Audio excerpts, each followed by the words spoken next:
Hey guys, like I said, I'm gonna do my comic book collection here. Um, I know this is not what I usually do on this channel, but I hope you would keep with me. Basically, I'm gonna do my comic book collection. You see, my biggest thing growing up and what I still do is both comic books, music, cartoons.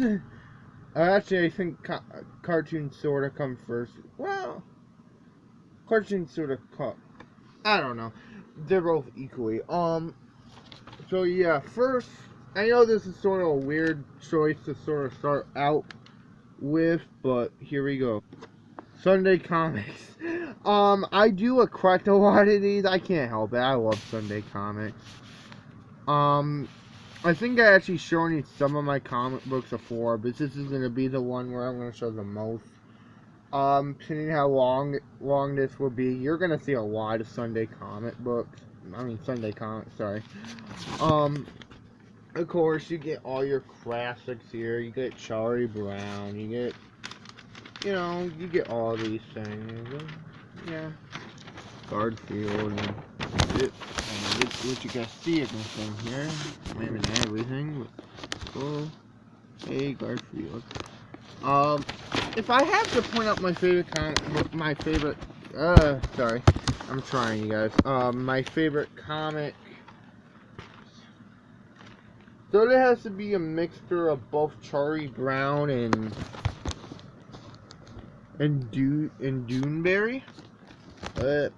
Hold on. Yeah, Dooneberry.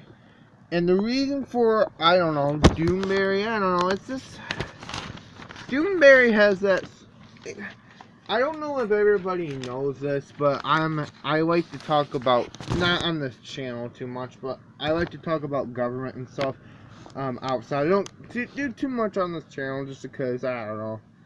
I mean, I agree you should say what your opinions are, but I want to make sure I know what I'm talking about, because even I could be wrong.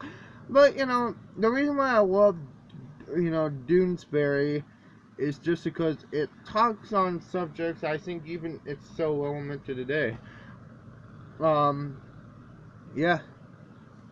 I mean, even though I may not agree with all of it, but enough political talk. I just love Sunday comics. They're not for everybody, but I always love all of them, so yeah.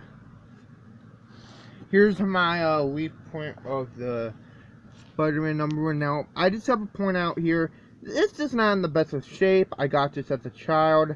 And keep in mind, even though, yes, I do get a lot of these comic books just to regret, because you never know if I need any money, I get a lot of these comics to read.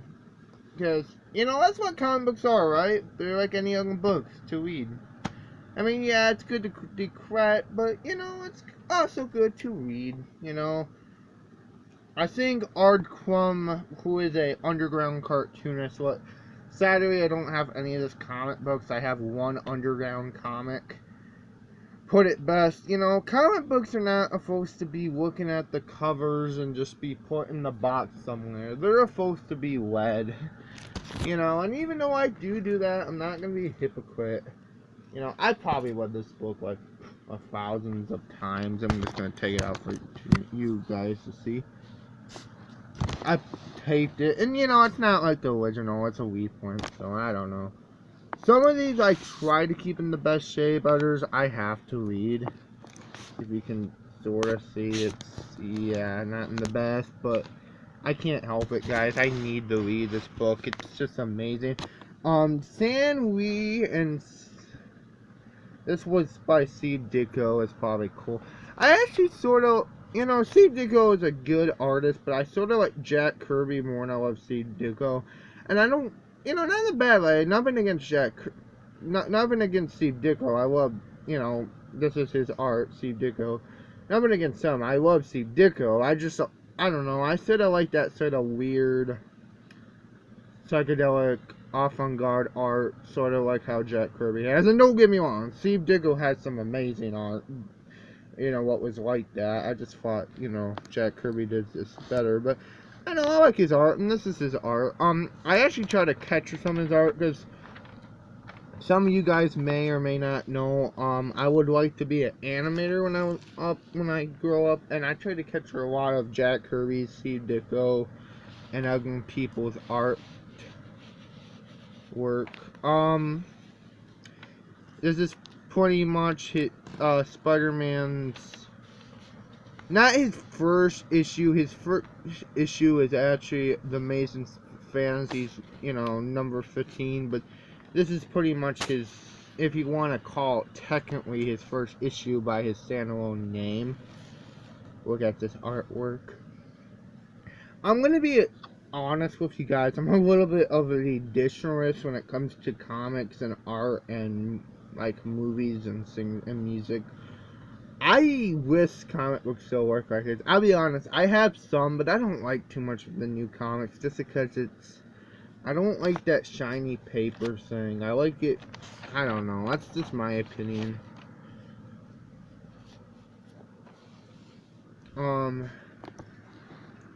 Spider-Man's probably my favorite superhero. He probably comes close to both he's probably first, because I've grown up with him since I was a kid. He's my first superhero, my first favorite superhero. Batman's my second, Superman's my third, and Spawn is my fifth, and sixth would probably have to be Wolverine. But let's move on. Here's a Peanuts comic. Well, sort of a hardcover book, but it's in the comic strip, so I'm counting it.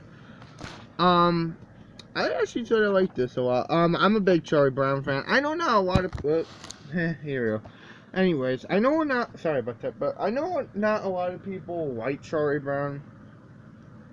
I would even say for good reasons. He's a little bit too sad, These comics are never really that funny. But if you think about it, in many ways they are funny. Not funny in the way how we usually think, but funny in just in the sense how, I don't know, it's sort of social commentary on, everybody wants children to be this way, happy-go-lucky, blah, blah, blah. But if you think about it, it's not how early childhood works. You have to be put under the bubble. Parents make you do things you obviously don't want to do, like, send you to school a lot. And not to say, I'm not trying to say it's bad things, of course. I'm just saying, it's, not really make you think outside of the, they say you have to think outside of the box, but when you do that, you're sort of, I feel like that's what Charlie Brown talks about, and if you try to step out of the box, not only teachers or parents are gonna think you're a little bit weird, but kids your age are gonna think you're weird. And I'll even say I'm a big example of this, but that's a whole different story. Charlie Brown, it's Charlie Brown. It's the edition. You read the comics. You watch the holiday specials every Halloween, every Christmas. It's Charlie Brown. He became a big part of our culture. Like the last of Looney Tunes and things. That I would even argue Charlie Brown sort of came more of our culture than Looney Tunes did, but I digress. I mean, obviously, if you say what's the funniest thing, Looney Tunes or Charlie Brown, obviously Looney Tunes is gonna probably be a little bit more funnier, obviously, but I think in many ways Charlie Brown gets a little bit overlooked. But hey, that's just my opinion. That's just me. Here's my, this probably comes a little bit close to Deadpool, next to Deadpool, but he's probably if you can even call him a superhero. Deadpool's a little bit of an anti-hero too, but the Punisher is my favorite anti-hero, if you want to put it that way. He's really awesome. It's weird, I don't think I have too many of these comics, and that's really sad. I wish I can get more, but, I don't know, I really, really, really love the Punisher. I think he sort of flows. I think he's sort of, I don't know, every time I see Deadpool, he sort of reminds me of the flow back of what, you know, superheroes or, you know, anti-heroes or whatever used to be. You know, because if you look back at the Shadow, I have a couple and I'll be showing them either this, yeah, this is going to be part 1, part 2. If you would look at, you know, his, you know, things, he carried a gun, you know, the Shadow did. He killed people.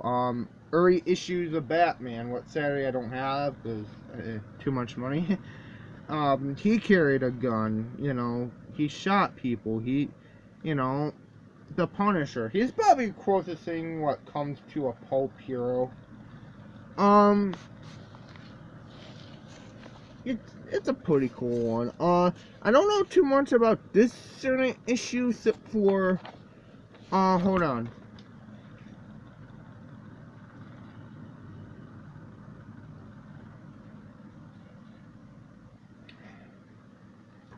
Well, yeah, I don't really know too much about this issue. I think the Punisher is a pretty interesting character in itself. Because unlike Batman, you know, he's a guy who was always a cop. He always sort of, that was his thing, even before he became a Punisher, is to kill people. But when he lost his family, a logical choice is, you know, heck the priest system, that is really broken. I don't like the priest system anymore. I'm gonna give up and I'm gonna be a vigilante.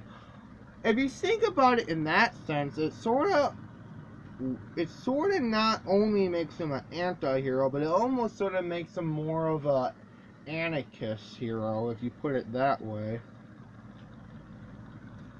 But, yeah, this has been part 1 of my comic book collection. I hope you enjoy this, and bye.